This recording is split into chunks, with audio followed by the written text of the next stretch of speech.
Y square সমান কি root over 5y। ঠিক আছে, আমরা এখান থেকে শুরু করি। সমানের এই পাশে কিছু আছে, এই পাশে কিছু আছে, এটা ইনক্রিমেন্ট চিহ্ন শুরু করলাম।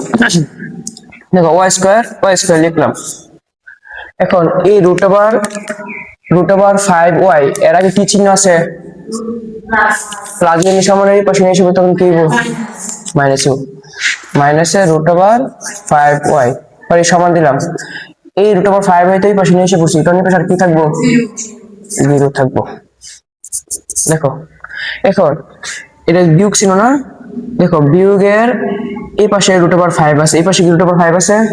তাহলে কমন যেত না। কিন্তু মনে রাখবা যদি এখানে যোগ বা বিয়োগ চিহ্ন থাকে, যদি যোগ বা বিয়োগ চিহ্ন থাকে এর আগে এবং পরে একই রকম সংখ্যা অথবা একই রকম চলক থাকলে আমরা কি করাম? কমন নিয়ম। কিন্তু দেখো এই পাশে রুট ওভার 5 আছে, এই পাশে রুট ওভার 5 নাই, তাহলে আমরা কমন নিতে পারতাম না। কিন্তু এই পাশে y আছে, এই পাশে কি আছে? y আছে না? এলা কয়টা সেটা আমরা এখন দেখতাম না। এখানেও দেখো বিয়োগের এই পাশে y আছে, এই পাশে y আছে, আমরা শুধু একটা y কমন নিয়ম ব্র্যাকেট দিলাম। y স্কয়ার মানে কয়টা y ছিল?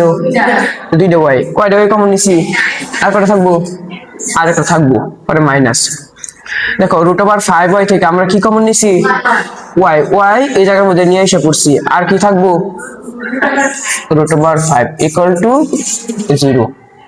এখন হয় y সমান 0 হইব অথবা এটা সমান 0 হইব।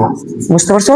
দিয়ে দেব কিন্তু এখানে লিখবা হয় y ইকুয়াল টু 0 অথবা y minus root over 5 equal to 0 বা y ইকুয়াল টু, এখন মাইনাসের রুট ওভার 5 আমি সবসময় ডান পাশে নিয়ে যাবো, এটা কি যাবো গা? প্লাসের রুট ওভার। এটা হচ্ছে